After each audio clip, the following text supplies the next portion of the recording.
তাহলে আপনি যেই দল করলেন, যেই পার্টি করলেন, যেই রাজনীতি করলেন, যেই মতাদর্শ লালন করলেন, আপনি বুকে হাত দিয়ে বলতে পারেন না যে আমার নেতা জিন্দিগিতে মিথ্যা কথা বলে নাই, আমার নেতা জিন্দিগিতে টেন্ডারবাজি করে নাই, জিন্দিগিতে সাদাবাজি করে নাই, ধর্ষণ করে নাই, মদ পান করে নাই। এই গ্যারান্টি যদি আপনি দিতে না পারেন, তাহলে আপনি ছুটছেন কোন পথে? একবার বিবেকের আদালতে প্রশ্ন করবেন। একজন সাহাবী এসে বলছেন, ইয়া রাসূলুল্লাহ, ইয়া হাবিবাল্লাহ, খেদমত করব কার? নবীজি বললেন, তোমার মায়ের। আল্লাহু আকবার। সাহাবী দ্বিতীয়বার জিজ্ঞেস করলেন, ইয়া রাসূলুল্লাহ, এরপর খেদমত করব কার? নবীজি বললেন, তোমার মায়ের। আল্লাহর সাহাবী বললেন, ইয়া রাসূলুল্লাহ, খেদমত করব কার? নবীজি বললেন, তোমার মায়ের। এরপর সাহাবী বললেন, ইয়া রাসূলুল্লাহ, তারপরে খেদমত করব কার? নবীজি বললেন, ও সাহাবী, এরপরে খেদমত করব তোমার বাবার।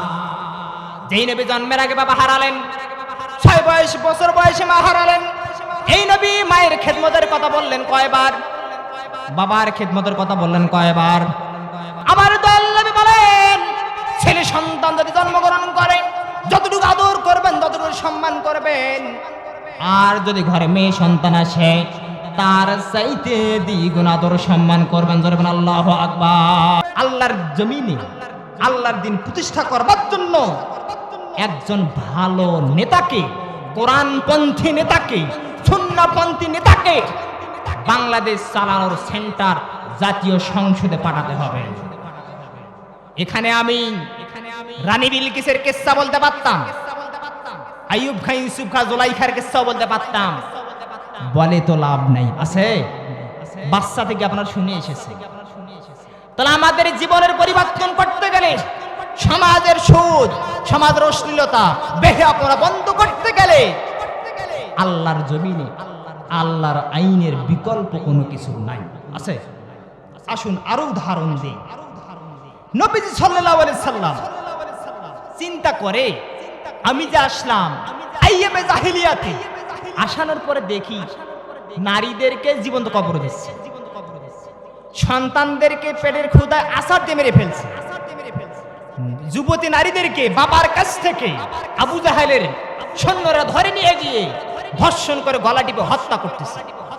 এই কুসংস্কারপূর্ণ সমাজে আমি আসলাম। আল্লাহ, আমি না রসুল, 40 বছর আমার বয়স, 50 বছর আমার বয়স, আল্লাহ আমি না রসুল, সমাজটা ভালো করে দাও। দিছে? আর কথা বলেন না, কোনো সমাজ ভালো করে দিছে? রাসূল এই চিন্তাকে নিয়ে, এই মনের ব্যথা বেদনাকে নিয়ে হেরা পর্বতের গুহায় ধ্যানে মগ্ন, আর বলছে, আল্লাহ তোমার কাছে দোয়া করছি যে আজকে থেকে যেন এই সমাজটা ভালো হয়ে যায়। মুসলমান ভাইরা আমার, প্রতিমধ্যে জিবরাইল আমিন আসলেন। আসার পর বলছেন, ইয়া রাসূলুল্লাহ, ইয়া হাবিবাল্লাহ, আপনার মনের চিন্তা দিয়া, আপনার মনের আকাঙ্ক্ষা দিয়া, আপনার মনের ভাব, আপনার মনের ভাবনা দিয়া এই সমাজের অশান্তি দূর করা যাবে না। এই সমাজের অশান্তি দূর করতে গেলে সমাজ সৃষ্টি করছেন যিনি, নিয়ম মানতে হবে তার। এই ব্যক্তি যতক্ষণ পর্যন্ত আল্লাহ প্রদত্ত নিয়ম না মানবে, ততক্ষণ পর্যন্ত সমাজের শান্তি, নিরাপত্তা, মুক্তি আসা সম্ভব। আল্লাহ পাক তাই বলছেন, তোমরা আমার রাসূলকে অনুসরণ করো। রাসূল 53 বছর বয়স পর্যন্ত দাওয়াত দিলেন, সমাজের একটি অন্যায় দরজা বন্ধ হয় নাই, সমাজের একটি জঘন্যতম পাপের দরজা বন্ধ হলো না, সুদের দরজা বন্ধ হলো না, নারী হত্যা অপহরণের দরজা বন্ধ হলো না। যখন জিবরাইল বললেন এই সম্পূর্ণ অন্যায়, অপহরণ, পাপের দরজা বন্ধ করতে গেলে কোরআনের আইন ছাড়া বন্ধ করা সম্ভব নয়। নবী সাল্লাল্লাহু আলাইহি সাল্লাম কোরআনের আইন প্রতিষ্ঠার জন্য কাজ করলেন, 10 বছর চালালেন। ইমাম নববী বলছেন 10 বছরে রাষ্ট্রটা সোনার সমাজে পরিণত হয়েছিল। এজন্যই যদি কোরআন দিয়ে আমাদের সংসদ চলে, আমাদের দেশটা যদি চলে, মনে রাখবেন এটা বাংলাদেশ থাকবে না, ছোট্ট খাট্ট একটা জান্নাতের টুকরায় পরিণত হয়ে যাবে। আল্লাহ পাক তাই বলছেন, লাকাদ কানা লাকুম ফি রাসূলিল্লাহি উসওয়াতুন হাসানাহ। তোমার আমার রাসূলের কাছে, তোমরা আমার নবীজির কাছে আদর্শ পাবে। তোমার আমার রাসূলের কাছে যা দেখবা, যা শুনবা, প্রত্যেকটাই উম্মতের জন্য উসওয়াতুন হাসানাহ, উত্তম আদর্শ, উত্তম মতাদর্শ। সুবহানাল্লাহ বলেন। তাহলে রাসূল আমাদের জন্য উত্তম আদর্শ, উত্তম নেতা, মহাদর্শবান ব্যক্তি। তাহলে তার আদর্শ ছাড়া সমাজে শান্তি আসতে পারে? বাবার আদর্শ দিয়ে দেশ চললো, আমরা তাও দেখলাম। বাবার আদর্শ দিয়ে দেশ চললো, স্বামীর আদর্শ দিয়ে দেশ চললো, কি পারলাম? একটা অসহায়, একটা মিসকিন বাচ্চার মুখে হাসি ফুটাতে পারি না। যেই আদর্শে আপনার এতিম অসহায় বাচ্চার মুখে হাসি ফোটানো সম্ভব নয়, নিশ্চয় এই আদর্শ মুসলমানদের জন্য কল্যাণকর হতে পারে না। সন্তান 10 তলা বিল্ডিং এর দিকে চাইয়া আছে, অসহায় বাবা কি করবে? দাঁড়ে দাঁড়ে যায়, খাবার পায় না। 10 তলা বিল্ডিং এর দিকে চাইয়া আছে, নষ্ট খাবার 10 তলা বিল্ডিং থেকে জমিনে পড়বে, বাচ্চা নিবে, বাবাকে খাওয়াবে। আল্লাহর কি মহিমা বলল বাচ্চার সামনে। 2022 সালের ঘটনা বলছি, ঢাকা গুলশান এলাকা 10 তলা থেকে একটা নষ্ট খাবারের পোটলা জমিনে পড়লো, বাচ্চা দৌড় দিয়ে গেল খাবারের পোটলা নিছে, বিপরীত বেগে একটা কুকুর এসেছে ওই খাবার নেওয়ার জন্য। মনে রাখবেন, একটা নষ্ট খাবারের পোটলা 10 তলা বিল্ডিং থেকে জমিনে পড়লো, বাচ্চা দৌড় দিয়ে গেল, বিপরীত বেগে কুকুরও আসলো ওই খাবার নেওয়ার জন্য। ইউটিউবে দেখেছি, একদিকে কুত্তা টানে, আরেকদিকে বাচ্চা টানে। আপনাকে কোন বাবার আদর্শ, কোন স্বামীর আদর্শ দিতে পারলো এই বাচ্চাটার মুখে হাসি ফোটানোর মতো? একটাকে আদর্শ জন্মালো না, কুত্তার সাথে ভাগাভাগি করে বাচ্চাকে ক্ষুধার যন্ত্রণা মিটাতে হয়। এই আদর্শের দিকে আমরা থুতু নিক্ষেপ করি। মুসলমানেরা কেন কথাটুকু বললাম? আমরা নিরীহ অসহায় বাংলাদেশের মানুষ, নিরীহ মুসলমান, আমাদের নাই কোনো তেমন শক্তি সামর্থ্য, কিন্তু আমাদের শক্তি আছে আমাদের জীবনের শেষ মুহূর্ত পর্যন্ত, আছে না? এইটা দিয়েও তো অন্তত প্রকাশ চেষ্টা করতে পারে। আল্লাহ সর্বশেষ সিদ্ধান্ত করলাম তোমার জমিনে তোমার দিনকে প্রতিষ্ঠা করবার জন্য, সিলটা পর্যন্ত দিয়ে দিয়েছে। বাচ্চাই দেখে কুত্তার সাথে ভাগাভাগি করে খাবার জন্য রেডি হয়ে আছে। অপরদিকে বাবাও চাইতে আছে যে বাচ্চা খাবারটা নিয়ে আসবে, খাবে। মুসলমান কথাটুকু কেন বললাম? যেই দেশের মানুষ কুত্তার সাথে খাবার ভাগাভাগি করে খায়, যেই দেশের অসহায় মানুষ শীতকালে একটা কম্বলের জন্য রাস্তার ধারে ধারে মারা যায়, যেই দেশের মানুষ 50 টাকার দরে নিজের ইজ্জত বিক্রি করে খায়, সেই দেশের মাথায়, সেই দেশের মানুষের বুকের উপরে বসে কলমের ঠোঁটে লক্ষ কোটি কোটি টাকা আত্মসাৎ করে এমন জুলুমবাজ নেতৃত্ব আমরা দেখছি না? দেখি না? দেখি নাই?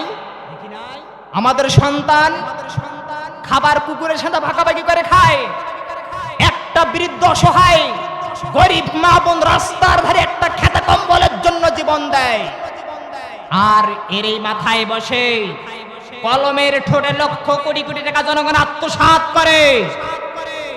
আর কতদিন আমরা এই দৃশ্য আমাদের সামনে দেখব? আল্লাহ যেন আমাদের এই দৃশ্য থেকে মানুষের মুখে হাসি ফোটানোর জন্য, কল্যাণকর রাষ্ট্রের জন্য আমাদেরকে অগ্রসর হবার তৌফিক দান করে। বলেন আল্লাহুম্মা। আমরা বিশ্বাস করি বাংলাদেশের মানুষ আগামীতে যা স্বপ্ন দেখছে, নিশ্চয়ই স্বপ্ন হবে আল কোরআনের পার্লামেন্ট। কথা বলেন না কেন?